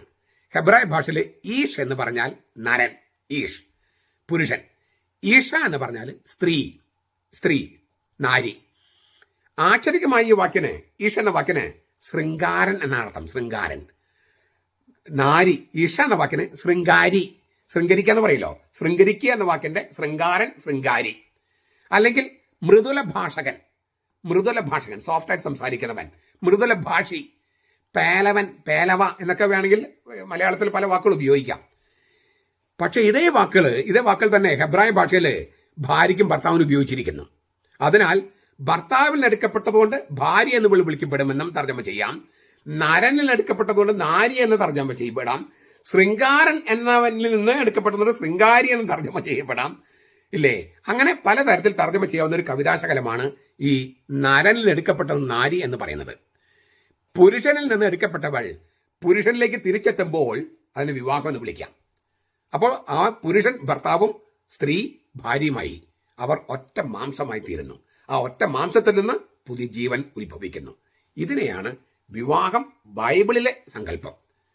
അപ്പൊ ഇത് കുറച്ചുകൂടി നിങ്ങൾ 2-3 പ്രാവശ്യമൊക്കെ കേൾക്കുമെന്ന് ഞാൻ വിചാരിക്കുന്നു. ഓരോന്നിനെ കുറിച്ചും കുറെ കൂടി വിശദീകരിച്ച് പറയാം. പക്ഷെ അങ്ങനെ പറയുമ്പോൾ നമ്മുടെ ഈ വീഡിയോയുടെ ലെങ്ത് കൂടി പോകും. അതുകൊണ്ടാണ് ഞാൻ അങ്ങനെ ഏറ്റവും ചുരുക്കി പറയുന്നത്. നിങ്ങൾ 2-3 പ്രാവശ്യമൊക്കെ കേട്ട് കഴിയുമ്പോൾ ഇതിന്റെ പൊരുളുകൾ, ഈ ധ്വനികളൊക്കെ കുറച്ചുകൂടി വെളിപ്പെട്ട് കിട്ടുമെന്നാണ് ഞാൻ പ്രതീക്ഷിക്കുന്നത്. നമ്മുടെ കർത്താവ് ഈശോ മിശിഹായുടെ കൃപയും പിതാവായ ദൈവത്തിന്റെ സ്നേഹവും പരിശുദ്ധാത്മാവിന്റെ സഹവാസവും നാം എല്ലാവരോടും കൂടി ഉണ്ടായിരിക്കട്ടെ, ഇപ്പോഴും എപ്പോഴും എന്നേക്കും. ആമേൻ. ഈശോ മിശിഹായ്ക്ക് സ്തുതിയായിരിക്കട്ടെ. ഞാൻ മാണിപ്പറമ്പിലച്ചൻ. ഇന്നലെ ഞാനൊരു ചോദ്യം ചോദിച്ചിരുന്നു. ഈ എറണാകുളം അങ്കമാലി അതിരൂപത കൽദായ സുറിയാനി സഭയുടെ അതിരൂപതയാണ്. പിന്നെ എങ്ങനെയാണ് ഈ മുന്നേറ്റക്കാരുടെയും പിന്നെ വിമത വൈദ്യരുടെയും ജനിതക മാറ്റം സംഭവിച്ചത്? ഇപ്പൊ അവര് പറഞ്ഞു അവർ കൽദായവൽക്കരണത്തിനെതിരെ, ഞങ്ങൾ കൽദായരല്ല, ഞങ്ങൾ സുറിയാനിക്കാരല്ല എന്നാ പറയണേ. അവരായിരുന്നു. ഇപ്പൊ ഈ അടുത്ത കാലത്ത് അവർ പറയും ഞങ്ങൾ കൽദായവൽക്കരണത്തിനെതിരാണെന്ന് അവർ പറയണേ. എറണാകുളം അങ്കമാലി അതിരൂപത കൽദായ സുറിയാനി സഭയുടെ അതിരൂപതയായിട്ടാണ് സ്ഥാപിച്ചതും മുന്നോട്ട് പോയതും.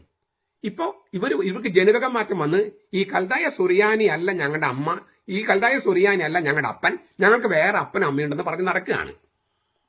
അപ്പോൾ ഞാൻ ഇന്നലെ ചോദിച്ചു, അവരുടെ തന്ത ആര്, അവരപ്പൻ ആര്, അവരമ്മ ആര്, ഇവർക്ക് ജനിതക മാറ്റം വന്നത് എങ്ങനെ? അതിനുള്ളൊരു ഉത്തരമാണ്, ആ ചോദ്യത്തിന് ഉത്തരമാണ് അന്ന്, അതായത് 1962 ജൂൺ 18 തീയതി സംയുക്ത സർക്കുലർ ഇറക്കിയല്ലോ. ആ സംയുക്ത സർക്കുലർ ഇറക്കിയതിനുള്ളിൽ തന്നെ ഇവർക്ക് ജനിതക മാറ്റം, അതായത് കൽദായ സുറിയാനി സഭയായിരുന്ന എറണാകുളം അങ്കമാലി എങ്ങനെയാണ് കൽദായ വിരുദ്ധരായിട്ട് മാറിയത്? അതിന് ഉത്തരം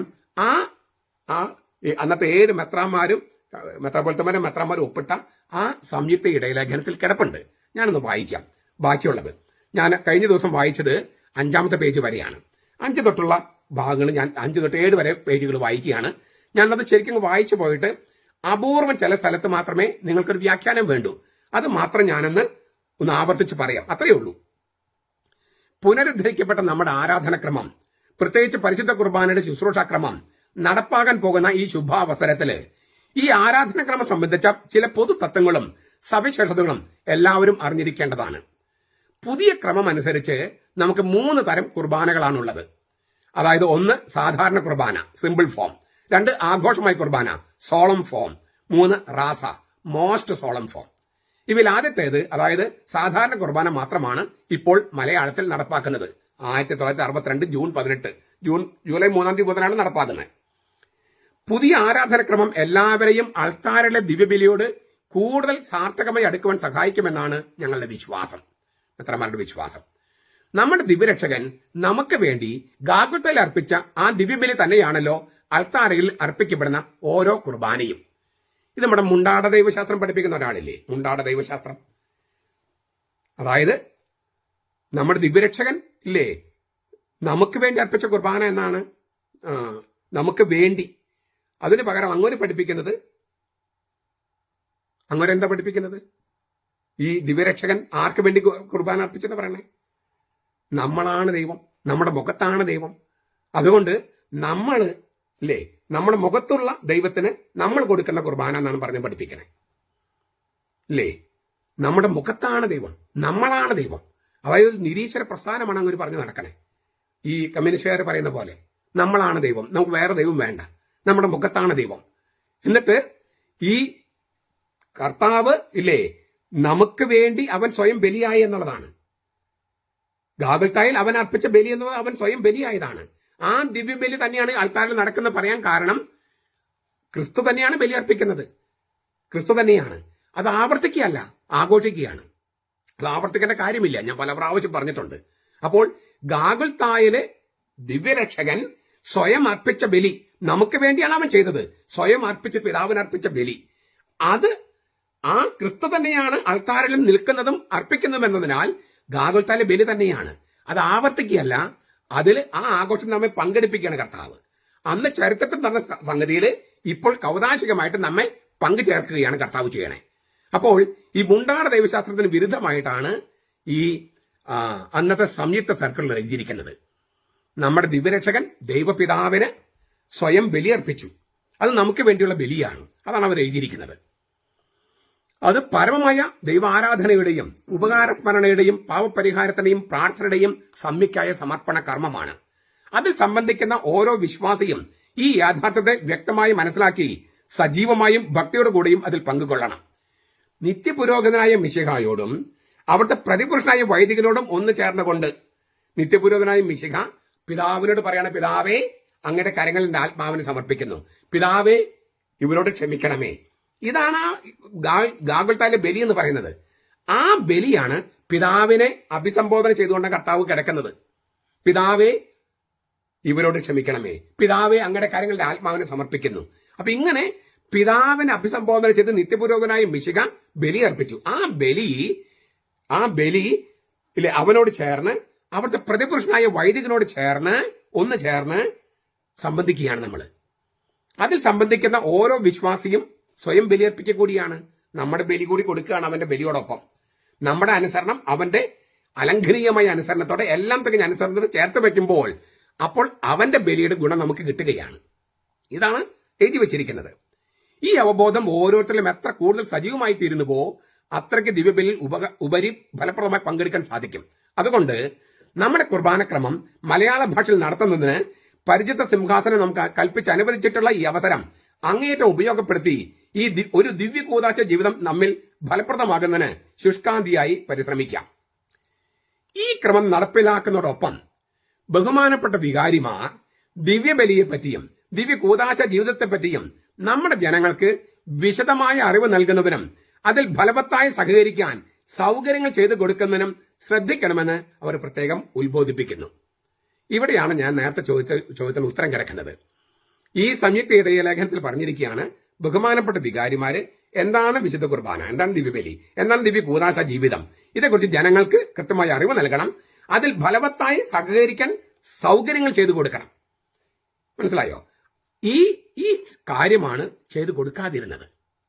അതായത് ജനങ്ങളെ നമ്മുടെ കൽദായ സുറിയാനി സഭയാണ് നമ്മുടേതെന്നും നമ്മുടെ റീത്ത് എന്ന് പറഞ്ഞാൽ കൽദായ സുറിയാനി റീത്താണെന്നും നമ്മൾ സുറിയാനിൽ ചൊല്ലിക്കൊണ്ടിരുന്ന സംഗതി തന്നെയാണ് മലയാളത്തിലേക്ക് തർജ്ജമ ചെയ്തിരിക്കുന്നതെന്നും ആ കാര്യങ്ങൾ ജനങ്ങളെ ബോധ്യപ്പെടുത്തണമായിരുന്നു. അതിന് പകരം പാറക്കാട്ടിൽ പിതാവ് തന്നെ ഇങ്ങനെ എഴുതിയെങ്കിലും കുറച്ച് കൊല്ലങ്ങൾ കഴിഞ്ഞപ്പോൾ 6 കൊല്ലം കഴിഞ്ഞപ്പോൾ പുള്ളി തന്നെ തലതിരിഞ്ഞു.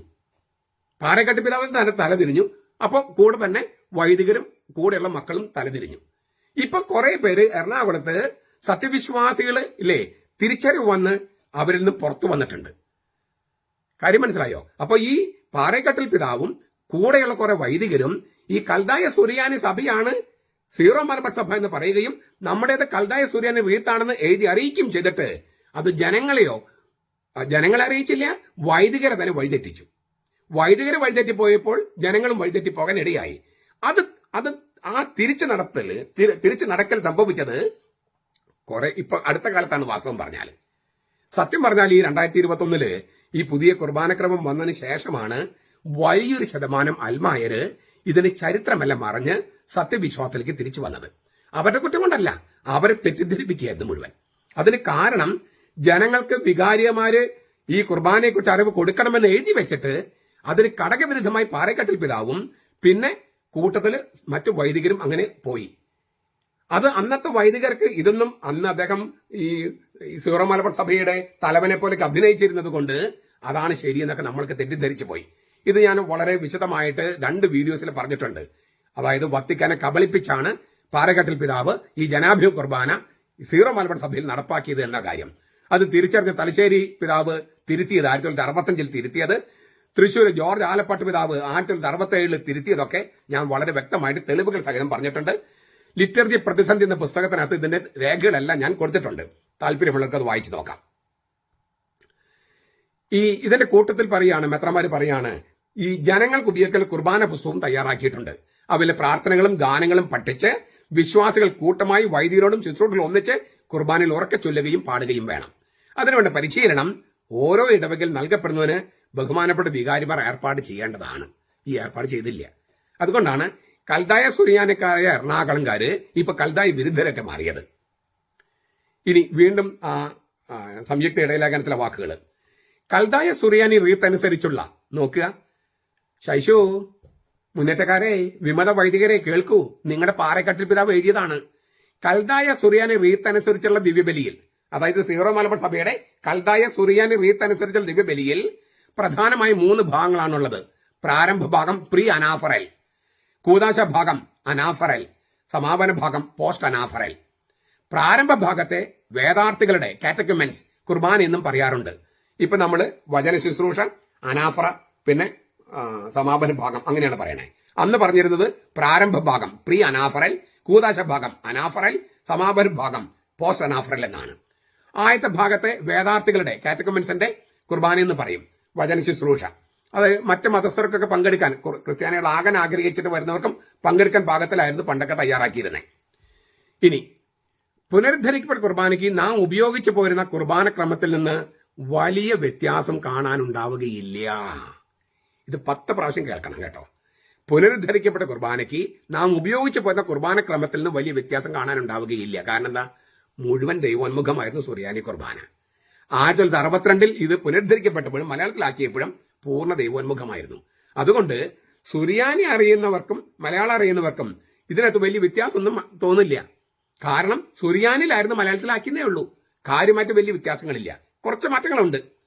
പക്ഷെ റീത്തുകളുടെ സാങ്കേതിക മൂലതത്വങ്ങൾ അനുസരിച്ച് ഇതിൽ ഇടക്കാലത്ത് വന്നു ചേർന്നിട്ടുള്ള വ്യതിയാനങ്ങൾ പരിഹരിക്കപ്പെട്ടിട്ടുണ്ട്. വ്യതിയാനങ്ങൾ സംഭവിച്ചു.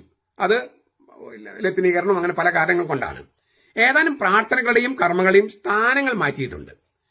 നമ്മുടെ ഇടയിൽ നടപ്പിലിരിക്കുന്ന റാസയുടെ ക്രമത്തോടാണ് പുതിയ കുർബാനയ്ക്ക് കൂടുതൽ സാമ്യം കാണുക. കാരണം റാസയിൽ ഇടക്കാലത്ത് വലിയ വ്യത്യാസം വരുത്തിയിട്ടില്ല. ലത്തീൻ റീത്തിൽ നിന്ന് പകർത്തപ്പെട്ട പ്രാർത്ഥനകളും കർമ്മങ്ങളും പുതിയ ക്രമത്തിൽ ഉപേക്ഷിക്കപ്പെട്ടു.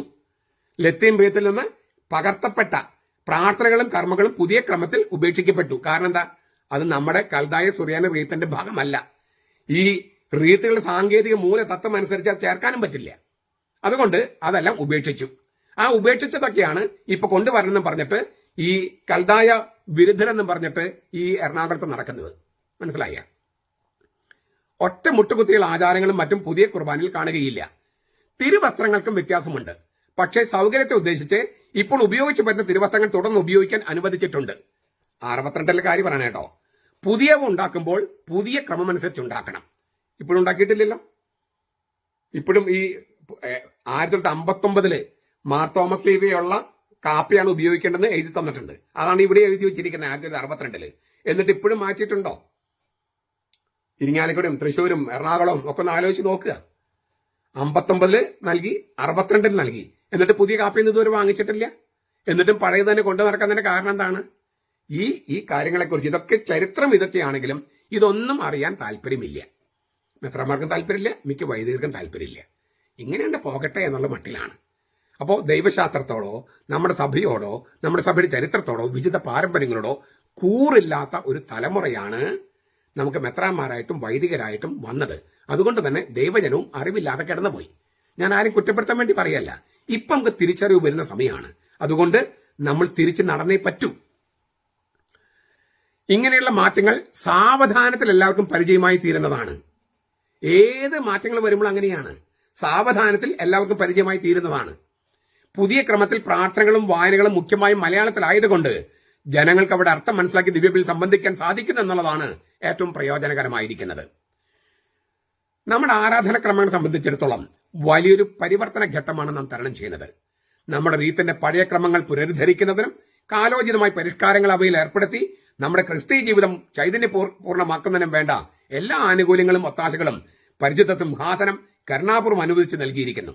അതുകൊണ്ട് നമ്മുടെ റീത്തിനെ പറ്റിയും ആരാധനക്രമങ്ങളെ സംബന്ധിച്ചും സഭാമാതാവിന്റെ ആദർശങ്ങളും അഭിലാഷങ്ങളും നമ്മുടെ ദിവ്യ കൂദാശ ജീവിതത്തിൽ പ്രായോഗികമാക്കുന്നതിനും നമുക്ക് പരിശ്രമിക്കാം. റീത്ത് സംബന്ധിച്ച പരിഷ്കാരങ്ങളെല്ലാം ഒന്നിച്ച് നടപ്പാക്കുവാൻ സാധ്യമല്ല. അത് അഭിലഷണീയവുമായിരിക്കില്ല.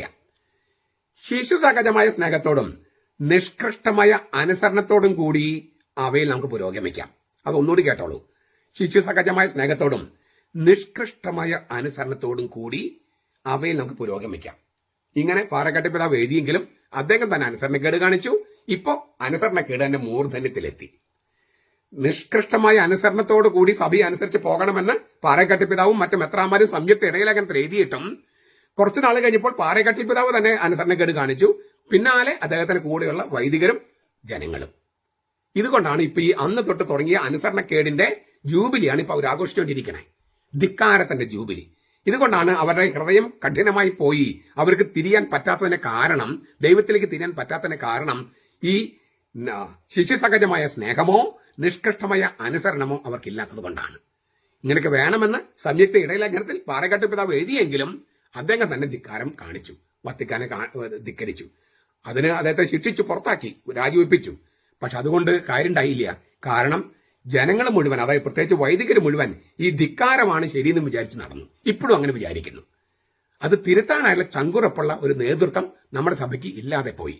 മാത്രമല്ല, ഈ മുന്നേറ്റക്കാരൻ പറഞ്ഞ നുണയാണ് സത്യമെന്ന് വിചാരിക്കുന്ന അങ്ങനെയുള്ള ഒരു നേതൃത്വമാണ് ഇപ്പൊ നമുക്ക് സീറോ മലബാർ സഭയ്ക്കുള്ളത്. അത് നമ്മുടെ ഒരു ദുരന്തമാണ്. നമുക്കത് പരിഹരിക്കപ്പെടാൻ കർത്താവിനോട് മുട്ടിപ്പാറ്റി പ്രാർത്ഥിക്കാം. നമ്മുടെ കർത്താവ് ഈശോ മിശിഹായുടെ കൃപയും പിതാവായ ദൈവത്തിന്റെ സ്നേഹവും പരിശുദ്ധാത്മാവിന്റെ സഹവാസവും നാം എല്ലാവരോടും കൂടി ഉണ്ടായിരിക്കട്ടെ, ഇപ്പോഴും എപ്പോഴും എന്നേക്കും. ആമേൻ. ഈശോ മിശിഹായ്ക്ക് സ്തുതിയായിരിക്കട്ടെ. ഞാൻ മാണിപ്പറമ്പിലച്ചൻ. രാജനുണയൻ, കിങ് ലയർ, ഷൈഷു. അയാള് ഷൈഷു നുണയനും നുണയുടെ അപ്പനും അത്രേ. ഇന്നലെ മുന്നേറ്റ നേതാവ് കല്യാണ സംഗമം എന്ന പേരിൽ ഒരു പോസ്റ്റ് ഇട്ടിരുന്നു. 10-30 പേര് നിൽക്കുന്ന, കുറച്ച് പേര് ഇരിക്കുന്ന, കുറച്ച് പേര് നിൽക്കുന്ന ഒരു ഫോട്ടോഗ്രാഫ്.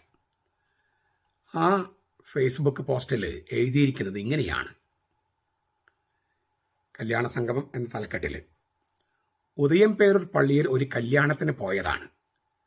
അൽമായ മുന്നേറ്റം സംഗമം നടത്തിയതുപോലെയായി. എത്ര ആവേശത്തോടെയാണ് അവർ എല്ലാവരെയും കൂട്ടി ഫോട്ടോ എടുത്തത്. എല്ലാ പള്ളികളിലും ഇതാണ് അവസ്ഥ. അൽമായ മുന്നേറ്റത്തിന്റെ ശക്തിയും ഇതാണ്. ഓരോ ഇടവകയിലെയും പ്രധാനപ്പെട്ട വിശ്വാസികളുടെ കൂട്ടം അൽമായ മുന്നേറ്റത്തിന് ഒപ്പമാണ്.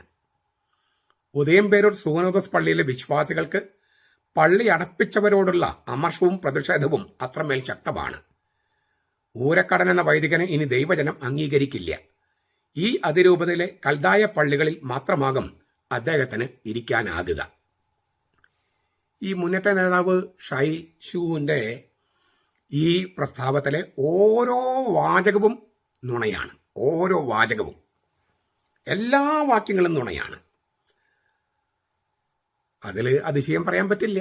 ഞാൻ തുടക്കത്തിലെ പറഞ്ഞല്ലോ, അയാൾ നുണയനും നുണയുടെ അപ്പനുമാണ്. അപ്പോ ജാത്യാലുള്ളത് തൂത്ത പോവില്ലല്ലോ. നുണയാണ്, നുണയനാണ്, നുണയുടെ അപ്പനാണ്. ഈ ഓരോ വാചകവും എടുത്തിട്ട് ഞാൻ പറയാം ഇത് നുണയാണെന്ന്. ഞാൻ തെളിയിക്കാം.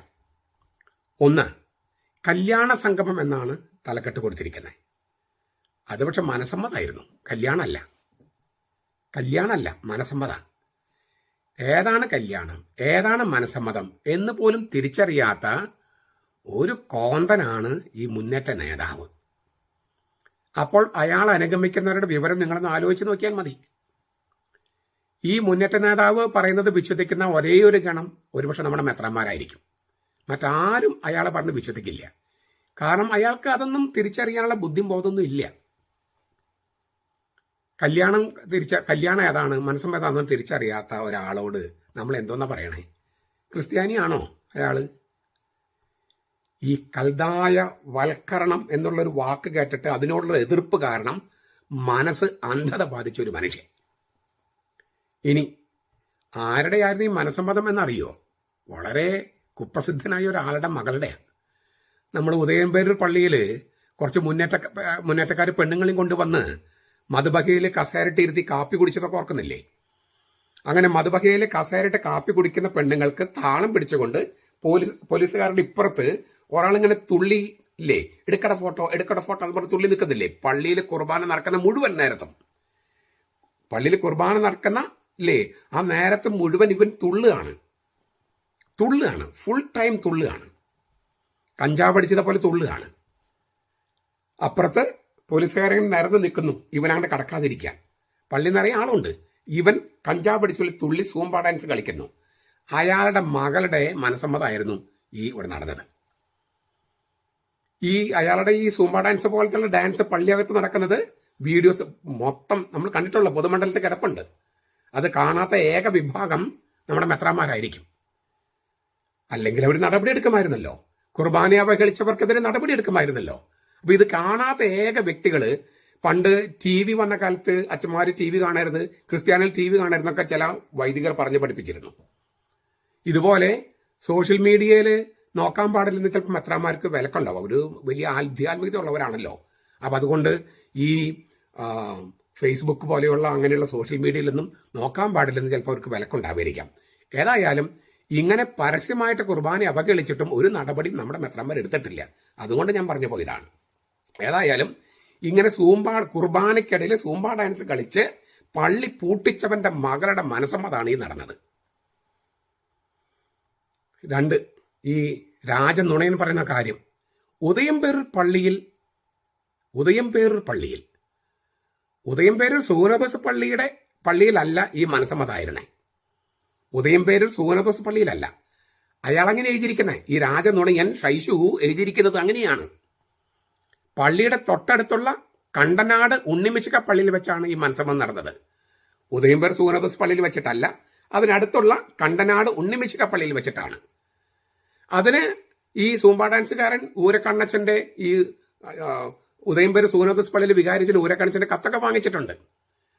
സൂനദോസ് പള്ളിയിൽ വെച്ചല്ല എന്നറിഞ്ഞിട്ടും ഇങ്ങനെ ഈ രാജനുണയൻ എന്തിനാണ് നുണ പ്രചരിപ്പിക്കുന്നത്? ഞാനൊരു ഉത്തരം പറഞ്ഞു കഴിഞ്ഞു. നുണയിലാണ് ജനിച്ചത്, നുണയുടെ പിതാവാണ്, നുണയുടെ അപ്പനാണ്. അതുകൊണ്ട് അയാൾക്ക് നുണ പറയാനേ പറ്റൂ. പിന്നെ ഈ നുണ വിശ്വസിക്കുന്ന ഒരു വിഭാഗമുണ്ട് സീറോ മലബാർ കൽദായ സുറിയാനി സഭയിൽ ചില മെത്രാന്മാര്.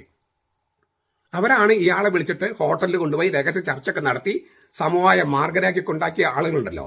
അവരിൽ കുറച്ച് പേര് ഈ രാജനുണയന്റെ നുണകളൊക്കെ വിച്ഛേദിക്കും. അതുകൊണ്ടാണ് ഇവൻ ഇങ്ങനെ നുണ പിന്നെയും പ്രചരിപ്പിക്കുന്നത്. അവനെ വിച്ഛേദിക്കാൻ ഇങ്ങനെ കുറച്ച് മെത്രാന്മാരുണ്ട്. അതാണ് അവന്റെ ഒരു അഹങ്കാരം. ഈ ഉദയംപേരൂർ സൂനദോസ് പള്ളിക്ക് വിശാലമായൊരു ഹാളുണ്ട്, ആധുനിക സംവിധാനങ്ങളുടെ ഹാള്. അവിടെ വെച്ച് ഈ മനസ്സമ്മതം നടത്താനായിരുന്നു ആദ്യ പദ്ധതി. പക്ഷേ പ്രശ്നമുണ്ടാകുന്നത് പേടിച്ചിട്ടാണ്. അതായത് ഞാൻ കുറച്ച് പറയാം. ഈ ഉദയംപേരൂർ പള്ളിയിലെ ആളുകളുടെ ഒരു സ്റ്റാറ്റിസ്റ്റിക്സ് ഞാൻ പറയാം. അവിടെ പ്രശ്നമുണ്ടാകുന്നത് പേടിച്ചിട്ടാണ് ഈ കണ്ടനാട്ടേക്ക് മാറ്റിയത്.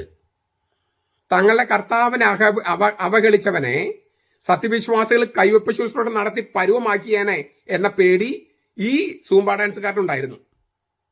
എന്നിട്ടാണ് ഈ രാജനുണയൻ പറയുന്നത് എല്ലാ ഇടവകകളിലും മുന്നേറ്റക്കാർക്കാണ് പിന്തുണ. പിന്നെ ഈ കുറച്ച് കാശ് കൊടുത്ത് കൊണ്ടുവന്ന് കാശ് തട്ടിച്ചു കൊണ്ടുപോയി പള്ളിയുടെ പണമെടുത്ത് തീറ്റ കൊടുക്കുന്ന കുറച്ച് പേര് വരും. ഞാൻ പറഞ്ഞില്ല, 96% വിശ്വാസികളും സഭയുടെ കൂടെയാണ്. പക്ഷേ അവർക്ക് നേതൃത്വം കൊടുക്കാൻ അച്ഛന്മാരും ഇല്ല, നേതൃത്വം കൊടുക്കാൻ മെത്രാന്മാരും ഇല്ല. അപ്പൊ പിന്നെ എന്ത് ചെയ്യും അവര്? പിന്നെ അവർക്ക് ഗുണ്ടായുസ് അറിയില്ല. മുന്നേറ്റക്കാർക്കാണെങ്കിൽ ഗുണ്ടായുസത്തിന്റെയും പെണ്ണുങ്ങളെ ഈ ബന്ദികളാക്കി നിർത്തുന്ന പരിപാടികളാണ് അവർക്ക് അറിയുക. അപ്പോ ഈ ക്രിസ്ത്യാനികൾക്ക് ചേരാത്ത ഈ സമരരീതികളൊക്കെ അവലംബിക്കുന്ന മുന്നേറ്റക്കാരുടെ കൂടെ കുറച്ച് ഭീഷണിപ്പെടുത്തി കുറച്ച് ആളുകളുണ്ട്, അല്ലെങ്കിൽ തീറ്റ കൊടുത്ത കുറച്ച് ആളുകളുണ്ടെന്ന് കരുതിയിട്ട് എല്ലാ സത്യവിശ്വാസികളും മുന്നേറ്റക്കാരുടെ കൂടെയാണെന്നൊക്കെ വീമ്പിളക്കുന്നത് വലിയ കടന്ന കൈയായി പോയി.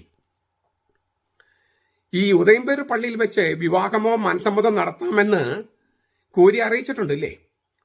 കുർബാന പറ്റില്ലെങ്കിലും വിവാഹമോ മനസ്സമ്മതം നടത്താനൊന്നും കൂരിയ ഒരു തടസ്സം പറഞ്ഞിട്ടില്ല. എന്നിട്ടും അവിടെ വെച്ച് ഇത് മനസ്സമ്മതം നടത്താൻ ധൈര്യമുണ്ടായോ? ഈ പറഞ്ഞ പള്ളി എല്ലാ വിശ്വാസികളും മുന്നേറ്റക്കാരുടെ കൂടെയാണ് എന്ന രാജനുണയന്റെ വാക്ക് കേട്ടാൽ പോലും എന്തുകൊണ്ട് സൂനദോസ് പള്ളിയിൽ നടത്തിയില്ല? വിവാഹമോ മനസ്സമ്മതം നടത്തുന്ന ഒരു വിരോധമില്ലെന്ന് കൂരിയ പറഞ്ഞിട്ടുണ്ടല്ലോ. അപ്പോ രാജനുണയന്റെ ഭൂലോക ഫ്രോഡിന്റെ ഒരു നുണ പോസ്റ്റാണ് ഈ സംഗതി. അൽമായ മുന്നേറ്റം സംഗമം നടത്തിയതുപോലെയായി. ഇതാണ് ഒരു 30 പേര് വീട്ടുകാരാണ് ഈ മനസ്സമ്മതത്തിനെന്ന വീട്ടുകാര്, ഈ സൂംബ ഡാൻസുകാരുടെയും അനുജന്റെയും വീട്ടുകാര്. അതിനെയാണ് അൽമായ മുന്നേറ്റം സംഗമം നടത്തിയതുപോലെയായി. എത്ര ആവേശത്തോടെയാണ് അവർ എല്ലാവരെയും കൂട്ടി ഫോട്ടോ എടുത്തത്, എല്ലാവരും കൂടി ഫോട്ടോ എടുത്തിട്ട് എത്ര പേരുണ്ട്? നിങ്ങൾ ആ ഫോട്ടോ കണ്ടോളൂ, അതൊക്കെ സോഷ്യൽ മീഡിയയിൽ കിടപ്പുണ്ട്. എല്ലാവരെയും കൂട്ടിയിട്ട് 30 പേരാണ്. അപ്പൊ എത്ര ആവേശത്തോടെയാണ് ഈ അൽമായ മുന്നേറ്റ സംഗമം നടത്തിയത് പോലെയായി. ഒരു നിലയ്ക്ക് അയാൾ അറിയാതെ സത്യം പറഞ്ഞു പോയതാ, അബദ്ധവശ സത്യം പറഞ്ഞു പോയതാ. കാരണം ഈ മുന്നേറ്റക്കാര് പരിപാടി നടത്തുമ്പോഴൊക്കെ അങ്ങനെയാണ്. ഒരു 3200 പേര് കലൂര് സമ്മേളിച്ചപ്പോൾ 50,000 പേരെന്നാണ് പറഞ്ഞത്. പോലീസിന്റെ കണക്ക് ഞാൻ പറഞ്ഞത് 3200. 4000 കസേര വാടകയ്ക്ക് എടുത്തിട്ട് അതിൽ കുറെ കസേര ഫ്രീ ആയിരുന്നു. അപ്പൊ 3200 പോലീസിന്റെ കണക്ക്. ഇവര് പ്രചരിപ്പിച്ചതോ ഏക ന്യൂസിലൂടെ 50,000 പേര്. ഒരു 30 പേരുണ്ടായാൽ 3000 പേര്. ഇതാണ് ഇവരുടെ കണക്ക്. ഇവർക്ക് 2 0 3 0 ഒക്കെ കൂട്ടിയിട്ടിട്ടാണ് പരിപാടി. ഈ ഞാൻ പറഞ്ഞല്ലോ, ഇവര് പിന്നെ എന്തുകൊണ്ട് ഇങ്ങനെ പ്രചരിപ്പിക്കണേ? ഈ 30 പേരുള്ളപ്പോൾ 300 പേരെന്നും എത്ര ആവേശത്തോടെ എല്ലാവരും കൂടി ഇതൊക്കെ പറയണേ. ഈ തലയിൽ അത്ര താമസമില്ലാത്ത കുറച്ച് പേരുണ്ട്, അവർ വിച്ഛേദിക്കും. പിന്നെ ചില മെത്രാന്മാരുണ്ട്, അവരും വിച്ഛേദിക്കും. മറ്റാരും വിച്ഛേദിക്കില്ല, അവർക്കത് മതി. ഈ തലയിൽ ആൾതാമസമില്ലാത്തവരും കുറച്ച് മെത്രാന്മാരോ അവർ വിച്ഛേദിക്കുന്നു. അവർക്ക് വേണ്ടിയാണ് ഈ പോസ്റ്റ് ഇടുന്നത്. ഉദയംപേർ പള്ളി വെച്ചാണ് മനസ്സമ്മതം എന്നാണ് ക്ഷണക്കത്തിൽ അച്ചടിച്ചത്. അത് അടുത്ത നുണ. ഉദയംപേർ സൂര്യദോസ് പള്ളിയിൽ വെച്ചാണ് മനസ്സമ്മതം അച്ചടിച്ചത്, അവിടെ അല്ലായിരുന്നു. പിന്നെ എന്തിനാണ് അങ്ങനെ അച്ചടിച്ചത്? മാത്രമല്ല 2 തരം ക്ഷണക്കത്ത് അച്ചടിച്ചു. ഒന്ന് സൂര്യദോസ് പള്ളിയിൽ വെച്ച ഉദയംപേർ സൂര്യദോസ് പള്ളിയിലാണെന്നും മറ്റത് വേണ്ടപ്പെട്ടവർക്ക് വേറെ ഒരു ക്ഷണക്കത്ത്. ഇങ്ങനെ ഇരട്ടത്താപ്പും നുണയുമായിട്ടാണ് അവരുടെ മകളുടെ മനസ്സമ്മതം നടത്തിയത്. ഒരു പരിശുദ്ധമായ കർമ്മത്തിലേക്ക് കൊച്ചിനെ കയറ്റിവിടാൻ വേണ്ടിയിട്ട് ചെയ്ത തട്ടിപ്പുകളുടെ കഥയെ ഞാൻ ഈ പറയണേ. ഞാൻ കേട്ടത് ഉദയംപേർ പള്ളിയിലെ പലരെയും വിളിക്കാൻ പറ്റിയില്ല. കാരണം അവർക്ക് ഇദ്ദേഹത്തെ ചോദ്യം ചെയ്യുമെന്ന് വിചാരിച്ചിട്ട് അവരുടെ വീട്ടിലൊക്കെ അവർ ആളിലെത്തപ്പോൾ കൊണ്ട് ക്ഷണക്കത്തിട്ട് പോയി എന്നൊക്കെയാണ് കേൾക്കുന്നത്. അറിഞ്ഞുകൂടാ. ഇനി വീണ്ടും ഈ രാജനുണയന്റെ ഈ ശൈശു ഉണ്ടല്ലോ, അങ്ങോരുടെ രാജനുണയൻ ശൈശുവിന്റെ പോസ്റ്റിലൊരു വാചകം: ഉദയംപേരൂർ സൂര്യദോസ് പള്ളിയിലെ വിശ്വാസികൾക്ക് പള്ളി അടപ്പിച്ചവരോടുള്ള അമർഷവും പ്രതിഷേധവും അത്രമേൽ ശക്തമാണ്. അതൊരു നിലയ്ക്ക് സത്യമാണ്. പക്ഷെ ഇവൻ പറയുന്ന തരത്തിലല്ല. ഈ ഉദയംപേരൂർ സൂര്യദോസ് പള്ളി അടപ്പിച്ചത് ആരാ? അടപ്പിച്ചത് പാമ്പളാനി പിതാവാണ്. എങ്ങനെ? പുതിയ കൂരിയായി വിട്ട്. പുതിയ കൂരി ആ സമവായ മാർഗരേഖയിൽ എന്താ പറഞ്ഞിരിക്കുന്നത്? 10ാമത്തെ നമ്പർ, പ്രശ്നങ്ങൾ ഉണ്ടാക്കൂ, അപ്പൊ ഞങ്ങൾ ഇടപെടാം, എന്നിട്ട് ഏകീകൃത കുർബാന നടക്കുന്നവർക്ക് ഇല്ലിസിറ്റ് കുർബാന ഞങ്ങൾ നടപ്പാക്കി തരാം.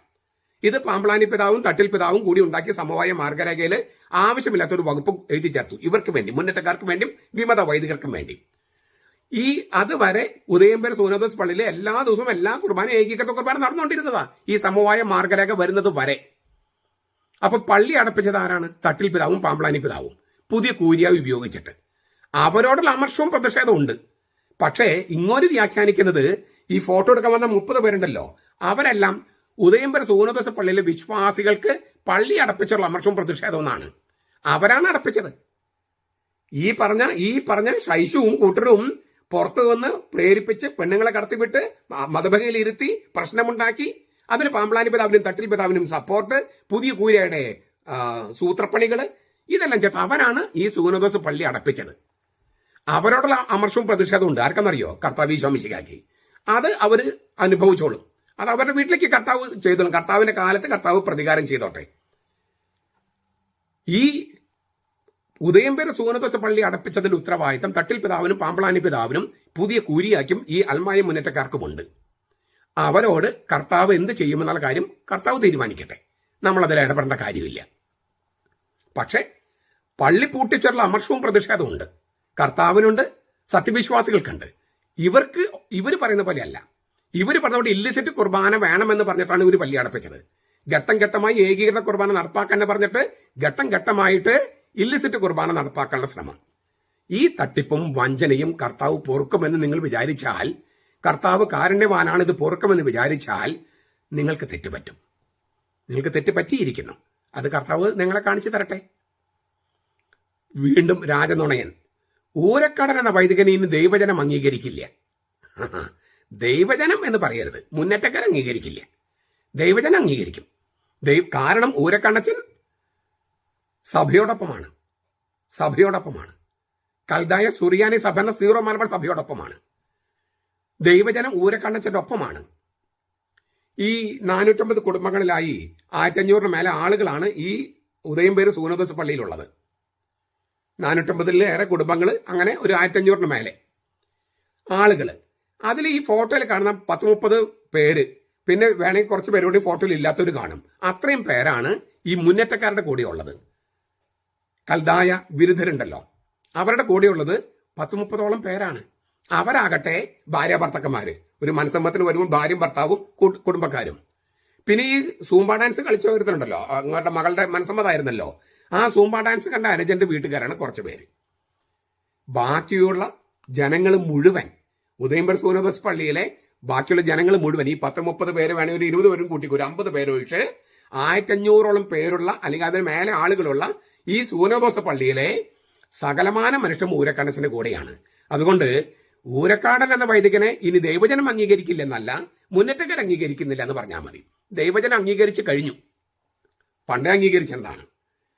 ഇനി ഒരു കാര്യം കൂടി പറയാം, രാജനൂണയം പറയുന്നത്, ഈ അതിരൂപതയിലെ കൽദായ പള്ളികളിൽ മാത്രമാകും ഊരക്കാണത്തിന് ഇരിക്കാനാകുക. ഈ അതിരൂപതയിലെ എറണാകുളം അങ്കമാലി അതിരൂപതയിലെ കൽദായ പള്ളിയിൽ മാത്രമാകും ഊരക്കണച്ചിന് ഇരിക്കാനാകുക. ഒരു നിലയ്ക്കാനത്ത് സത്യമുണ്ട്. കാരണം എന്താ? എറണാകുളം അങ്കമാലി അതിരൂപത കൽദായ സുറിയാനി സഭയുടെ രൂപതയാണ്.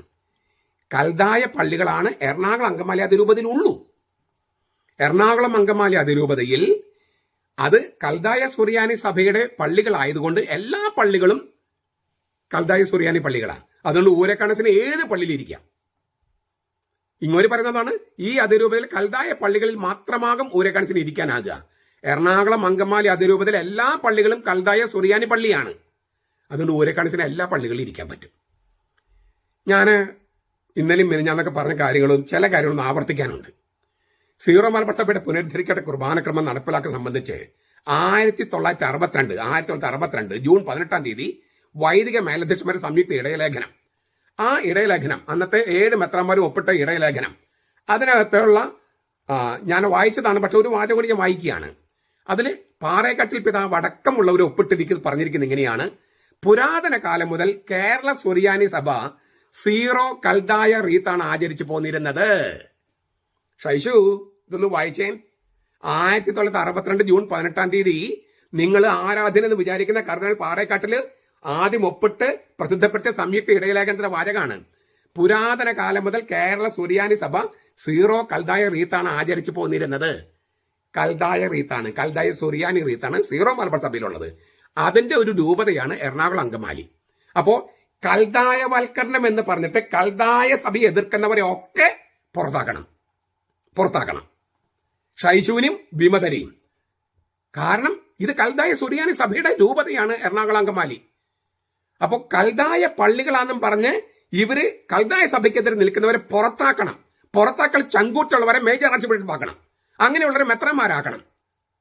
നമ്മുടെ സഭയ്ക്കെതിരെ, കൽദായ സുറിയാനി സഭയ്ക്കെതിരെ ഇതുപോലെ പ്രവർത്തിക്കുന്നവരെ ഈ സഭയിൽ വെച്ചുകൊണ്ടിരിക്കുന്ന മെത്രാന്മാരെയും പറ്റിക്ക് പുറത്താക്കണം. അല്ലാതെ നിങ്ങൾ വായിച്ചു നോക്കുക സംയുക്ത ഇടയലേഖനം 1962 ഈ പറഞ്ഞ പ്രധാനപ്പെട്ട രൂപതകളുടെ ഒക്കെ അന്നത്തെ മെത്രാന്മാർ ഒപ്പുവെച്ചിരിക്കുന്നതാണ്. പുരാതന കാലം മുതൽ കേരള സുറിയാനി സഭ സീറോ കൽദായ റീത്താണ് ആചരിച്ചു പോന്നിരുന്നത്. അതിന് പൗരത്യ സുറിയാനി റീത്തെന്നും മെസപ്പൊട്ടമിയൻ റീത്തെന്നും പേർഷ്യൻ റീത്തെന്നും വിളിക്കാറുണ്ട്. കൽദായ റീത്തിന് പ്രശസ്തമായ പല പ്രത്യേകതകളുണ്ട്. യെറൂസലേമിലെ ആദിമസഭ ഉപയോഗിച്ചിരുന്നത് സുറിയാനി ഭാഷയായിരുന്നത് കൊണ്ട് എബ്രായ പാരമ്പര്യങ്ങളോടും വേദഗ്രന്ഥങ്ങളോടും അടുത്ത ബന്ധമാണ് ഈ കൽദായ സുറിയാനി സഭയുടെ റീത്തിനുള്ളത്, ആരാധനക്രമത്തിനുള്ളത്. കൂടാതെ കൽദായ സുറിയാനി റീത്ത് രൂപമെടുത്ത എദേസ നഗരം ആദ്യ നൂറ്റാണ്ടുകളിൽ ദൈവശാസ്ത്ര പഠനത്തിന്റെയും വേദപുസ്തക അധ്യയനത്തിന്റെയും ഒരു വിസ്തൃത കേന്ദ്രമായിരുന്നു. ഗ്രീക്ക് റോമൻ സംസ്കാരങ്ങൾക്ക് കിടനിൽക്കുന്ന സെമിറ്റിക് സംസ്കാരത്തിന്റെ ആസ്ഥാനവും എദേസയായിരുന്നു. ഈ അന്തരീക്ഷത്തിൽ വളർന്നു വന്നതുകൊണ്ട് കൽദായ സുറിയാനി റീത്ത് തികച്ചും പൗരസ്ത്യമായ ഒരു സംസ്കാര വിശേഷത്തെ പ്രതിഫലിപ്പിക്കുന്ന ഒന്നാണ്. ഇതത്രയും നമ്മുടെ പുരാതനമായ റീത്ത്. ഇത് കർദിനൽ പാറേക്കാട്ടിൽ ഒന്നാമതായി ഒപ്പിട്ട രേഖയാണത്. അപ്പൊ എറണാകുളം അങ്കമാലി അതിരൂപത കൽദായ സുറിയാനി പള്ളികളാണ് അവിടെ ഉള്ളത്, സഭയാണ് അവിടെ ഉള്ളത്. അതിനെ എതിർക്കുന്നവരെ മുഴുവൻ അവിടുന്ന് പുറത്താക്കണം, കൽദായരല്ലാത്തവരെ മുഴുവൻ പുറത്താക്കണം, ഈ മുന്നേറ്റക്കാരെയും വിമതരെയും.